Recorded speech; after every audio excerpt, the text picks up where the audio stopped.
Merci de nous choisir sur Évasion TV pour vous informer. Mesdames et messieurs, bonsoir et bienvenue dans cette grande édition d'information dont voici les principales articulations. 5 fonctionnaires de la police étaient face au conseil de discipline du ministère de la Sécurité et de la Protection civile ce mercredi. Ces derniers sont accusés d'avoir manqué à la règle de la déontologie policière. Les échos à suivre dans cette édition d'information. À Kankan-Nabaya, comme par le passé, chaque année, l'érudit Souleymane Sidibé a organisé la fête de Maouloud dans sa ville natale.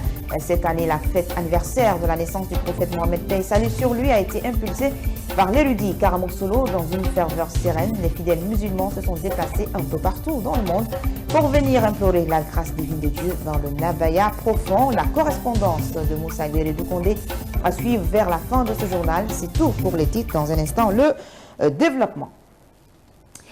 À l'approche de l'ouverture des classes au niveau de l'enseignement préuniversitaire, la rentrée administrative dans les établissements scolaires a démarré depuis le 16 septembre dernier. Dans certaines écoles de la ville de Conakry, les travaux ont repris et les responsables de ces édifices publics rassurent du respect de la date indiquée. C'est le cas par exemple du collège lycée équipé de Ratoma où nos reporters Abdrahman Boukeyaba et Wandel Kamara y ont fait un tour pour leur constat. Suivez.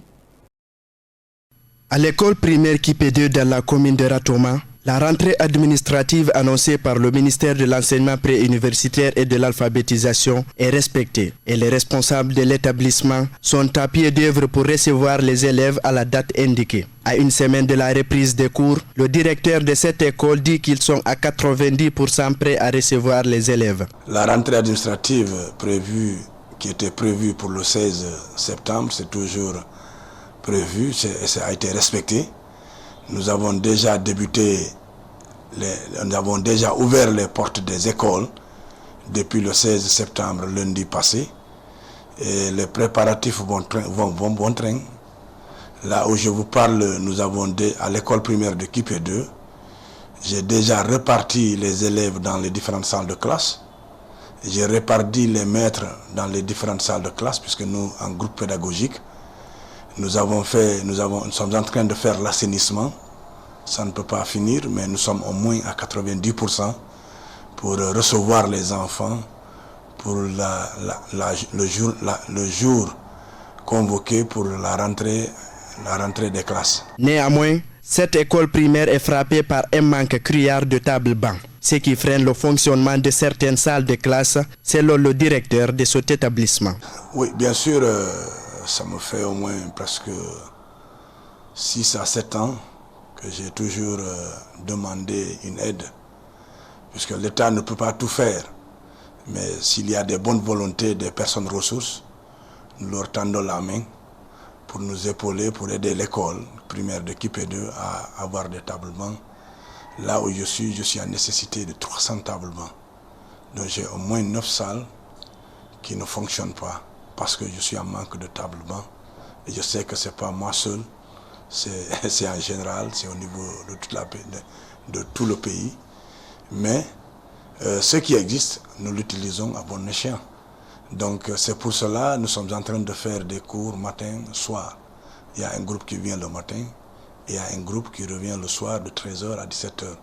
Si nous avons toutes ces tables, je suis sûr et certain qu'il n'y aura pas un roulement à Kipé2, puisque nous avons 24 salles de classe qui sont là disponibles, prêtes à accueillir tout enfant qui rentrera dans cet établissement. De son côté, le principal du collège Kipé également estime que du point de vue pédagogique, tout est prêt pour la reprise effective des cours le 25 septembre prochain. Effectivement, ça a été respecté. Le lundi, nous étions là. Et nous étions même en réunion avec monsieur le DCE à l'école primaire Kipé2 ici, et pour, n'est-ce pas, donner les périodiques de cette année et en même temps donner les fournitures que vous voyez là. Nous avons reçu toutes les fournitures, les cahiers, les boîtes de craie, les cartons de craie, les compas, les règles et les équipes. Du point de vue préparatif, nous avons tous les documents pédagogiques à jour, que ce soit l'emploi de temps général, que ce soit les emplois de temps individuels, que ce soit la liste des élèves par classe. Tout est prêt. Il faut noter que dans ces établissements scolaires, les parents d'élèves ont déjà commencé à rallier les lieux pour l'inscription de leurs enfants pour l'année scolaire 2024-2025 qui débutera le 25 septembre de ce mois. La jeunesse guinéenne est exposée de nos jours au grand risque de consommation de la drogue couche. Un acteur de la société civile crie aux urgences et propose des pistes de solutions pour freiner ce fléau social dans le pays. Il invite par ailleurs les responsables de famille de s'impliquer davantage dans l'encadrement des enfants. Reportage Maurice Doumbouya, Mohamed Sangari. Venu de nos jours, un danger imminent pour la jeunesse guinéenne. Chaque semaine, 3 jeunes sur 10 trouvent la mort sous l'effet de ce stupéfiant. Cet activiste crie à l'urgence pour éviter le pire dans le pays. Il est temps de relancer le comité interministériel de lutte contre la drogue afin que les actions soient déroulées pour pouvoir atténuer la consommation de la drogue. Vous avez vu aujourd'hui la nouvelle drogue qui apparaît chez nous, la drogue couche avec ses 4 variétés. C'est pourquoi nous déplorons la mort du jeune à Kaloma Sandarbalia hier, mais ce n'est pas étonnant parce que tous les indices montraient à suffisance qu'il y a un laisser-aller, non seulement au niveau des parents, parce que les parents ont fui de leurs responsabilités aujourd'hui, parce qu'il ne s'agit pas de mettre un enfant au monde, il faut l'inculquer de bonne éducation. La drogue couche est une drogue qui crée plus de dépendance. Aujourd'hui, il faut que les autorités, il faut que les lignes bougent. Les lieux de consommation de la drogue, les gargotes, sont connus. Pourtant, ces stupéfiants comme la couche ont une lourde conséquence sur la vie des hommes. Elles peuvent entraîner la délinquance juvénile, détruire complètement leur système immunitaire. Donc cette drogue, elle est à éviter. Elle a évité sur tous les plans. Mais comment les éviter? Les compagnons sont dedans. Autre aspect important, c'est qu'il faut que les autorités, comme je disais tantôt, les autorités, nous devons créer la police locale. Aujourd'hui, il faut le dire que la police locale doit être créée dans tous les quartiers, dans tous les secteurs. Parce que si la pyramide, on ne renverse pas la pyramide, ça va être un problème. Si on veut lutter contre ce fléau, il faut vraiment d'abord une synergie d'action avec l'ensemble des acteurs et pour que vraiment qu'il y ait plus de mesures coercitives, de mesures de pénalités, de mesures de condamnation et de répression sur les trafiquants de drogue. Cependant, le vice-président de la plus grande organisation des sociétés civiles fait des propositions aux autorités du pays afin de freiner ce fléau social, notamment multiplier l'information et la sensibilisation sur la dangerosité de la drogue. Si les autorités, on veut vraiment lutter contre ce fléau, il faut vraiment opérer dans ce élan pour nous permettre vraiment de développer des initiatives allant dans le cadre vraiment d'atténuer la consommation et le trafic de drogue. Et la meilleure façon, il faut une lutte pluridisciplinaire, il faut une synergie d'action entre l'ensemble des acteurs, il faut la relance du comité interministériel, il faut réactualiser notre politique en matière de lutte contre la drogue, il faut vraiment associer les parents, intensifier les actions d'information et de sensibilisation au niveau des parents. Il faut que les parents puissent vraiment se retrouver dans la lutte parce qu'il ne s'agit pas de mettre un enfant au monde, mais il faut lui donner toutes sortes d'éducation lui permettant d'être utile pour la société. Plus souvent, ce sont ces jeunes hors conscience sous l'effet des stupéfiants ou la drogue couche qui créent la panique dans les quartiers lors des manifestations de protestation ou de réclamation. La société civile tire donc la sonnette d'alarme afin de rendre la lutte contre la drogue une priorité pour sauver la jeunesse du pays. Et je vous le disais également, sommaire, 5 fonctionnaires de la police étaient face au conseil de discipline du ministère de la Sécurité et de la Protection civile ce mercredi. Ces derniers sont accusés d'avoir failli à la règle de la déontologie policière. Les mises en cause relèvent de 3 services différents. Explication, Marie-Pauline Camara, Souleymane Soma. Accusés d'avoir violé la règle qui régit le fonctionnement de la déontologie policière, ces 5 fonctionnaires de police de 3 différents services, notamment un cadre de la direction régionale de Conakry, 3 officiers de l'OPROGEM et un garde de ministre, étaient en face du conseil de discipline du ministère de la Sécurité pour répondre les faits qui leur sont reprochés. Un conseil de discipline qui s'est déroulé sous la houlette de l'inspection générale. Nous sommes des fonctionnaires de l'État. Nous sommes soumis à des règles. Notamment, il y a une déontologie de l'administration qui régit tout comportement que nous devons observer dans l'exercice de nos missions. Il arrive évidemment parfois qu'il y ait des actes qui se posent et qui soient contraires à ces règles. Alors que ces règles sont établies pour qu'il y ait une bonne gouvernance, pour qu'il y ait une bonne administration. Et en ce moment, il est bien normal qu'il y ait aussi des règles, des dispositions qui régissent cette administration et qui rappellent les agents à l'ordre. C'est pour que nous puissions nous conduire conformément à la loi. Selon le président du conseil de discipline du ministère de la Sécurité, cette session n'est pas sa première. Les fautes professionnelles sont commises par les policiers. Quand les fautes sont commises par les policiers, après tout, ça leur conduit à ce qu'on appelle des sanctions disciplinaires. Mais ces sanctions disciplinaires, le conseil de discipline ne peut pas les prendre ainsi. Le ministre de la Sécurité est le seul à prendre des sanctions contre les policiers. Mais puisque nous sommes un organe consultatif, c'est après tout que le ministre se réfère à nos propositions. Par ailleurs, le chef de cabinet du ministère, au nom du ministre, n'a pas manqué de sensibiliser les mis en cause qui seront devant le dit conseil. Je voudrais faire comprendre aux personnes qui passent devant le conseil de discipline que ce ne sont pas des instances qui sont là contre les gens. Ce ne sont pas des instances qui sont là pour simplement sanctionner parce qu'on veut sanctionner, non. Ce sont des instances qui sont là pour nous aider à faire fonctionner normalement notre administration. Ce qui fait que tout ce qui sortira de là comme décision, que les gens comprennent que ce sont des décisions qui leur permettront de se parfaire et en tout cas d'éviter dorénavant de commettre ces actes qui leur sont reprochés et en tout cas si ces actes sont réprimandés. Au dire de ces autorités, cette procédure disciplinaire est un outil essentiel pour garantir le bon fonctionnement des services publics et la qualité du service rendu à la population. Parlons de l'homme et de son métier. Dans ce journal, la vente de fleurs à Conakry est un business rentable pour les fleuristes. Malgré la passion du métier, ils sont confrontés à d'énormes difficultés. Et pendant cette saison hivernale, nos reporters Bintou Touré et Seydouba Kamara sont allés à la rencontre d'un vendeur de fleurs qui est amoureux de ce métier depuis plusieurs années. Suivez. Des fleurs de différentes espèces entretenues par des hommes qui ont accepté ce métier en pleine capitale. Ils sont rares, mais existent encore ces fleuristes passionnés par ce métier qu'ils tiennent bon et arrivent à tirer profit, mais aussi à préserver l'environnement. Rencontré au Petit Lac, dans la commune de Ratoma, Amadou Bangoura est fier d'exercer ce métier, malgré quelques difficultés.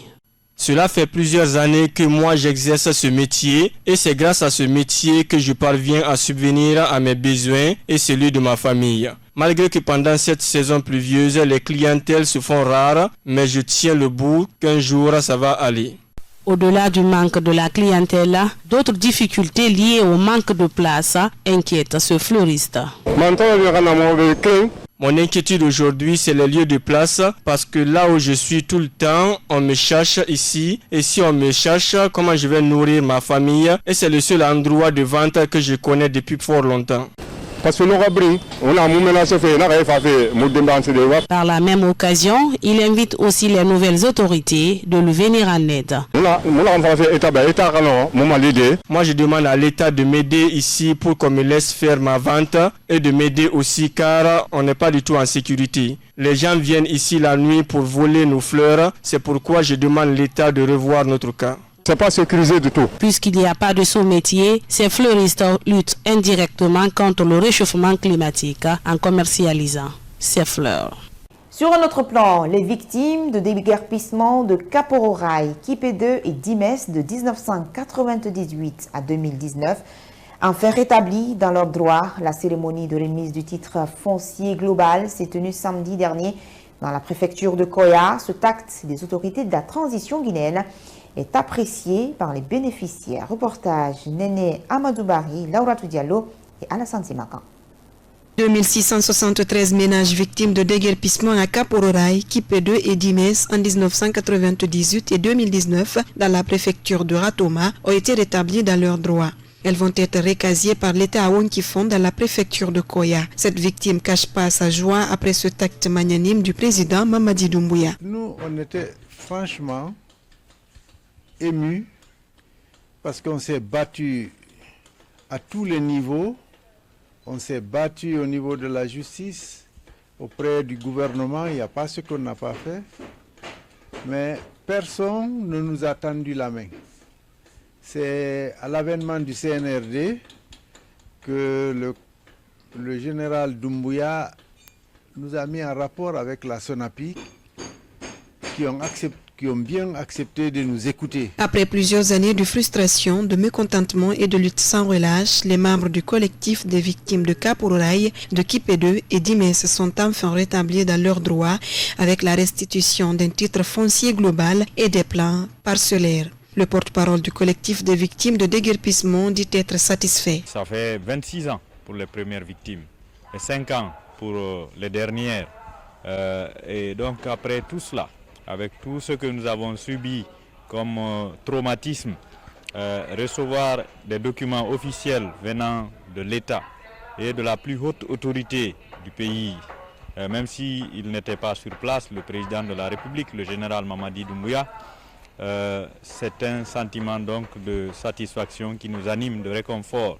Concernant les fausses nouvelles qui circulent autour de ce domaine, il lance un appel aux victimes de ne pas croire aux rumeurs. Les gens aiment colporter des fausses nouvelles en disant on est en train de donner de l'argent, on est en train de donner des titres fonciers. Le titre foncier qui a été donné est un titre foncier global qui appartient à l'ensemble des victimes. C'est pour prouver à l'opinion nationale et internationale que le domaine de 258 hectares du côté de Wonkifon appartient aux victimes.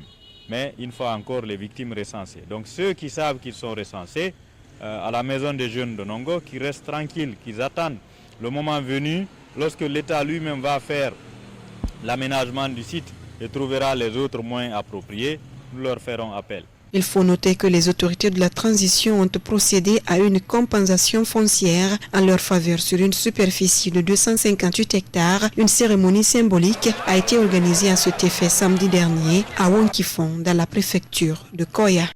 Direction le Nabaya. Cette année, l'érudit de Kankan, Suleiman Sidibé alias Karamorsolo, a organisé le Mauloud dans un climat serein. Les fidèles musulmans venant de partout dans le monde sont venus implorer la grâce divine. Cette célébration de Mauloud de Karamorsolo à Kankan a aussi mobilisé les autorités communales et régionales. Depuis Kankan, Moussa Beredou Kondé nous fait le point.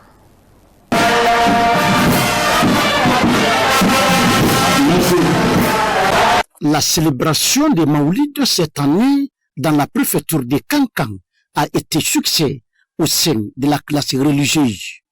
Organisée par l'association religieuse Nourdine Islam, en sa tête Suleiman Sidibé, alias Karamorsolo.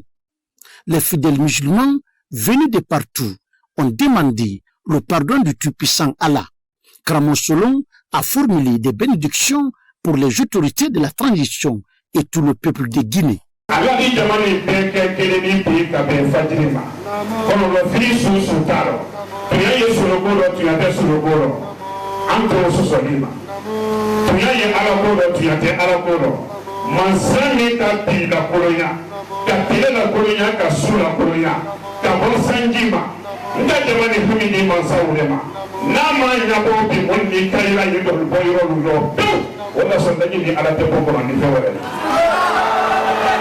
Cette célébration a regroupé une foule compacte où les participants étaient habillés en foulard blanc et a enregistré la présence des hauts cadres du gouvernement. Cette année, la mobilisation fut grandiose.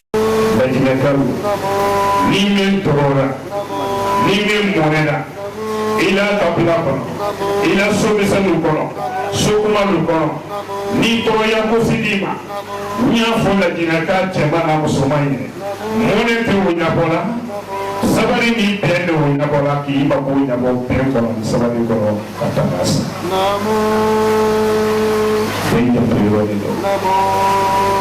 Manja balina tenai, kante masuni nate, jamana kerengo, sokelemo, tingira kerengo, pene jamana ko, ni pente jamana ko, Fakani Tamanako, it is minimum Tango Makatra, Yirika Messi,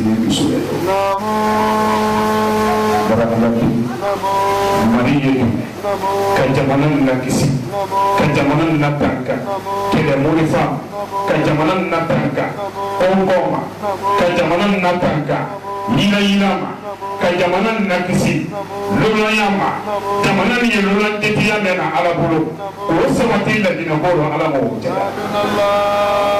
Les fidèles musulmans ont fait des bénédictions sincères avant de demander le pardon au Tout-Puissant. Les cérémonies des Maoulides a pris fin dans un climat serein.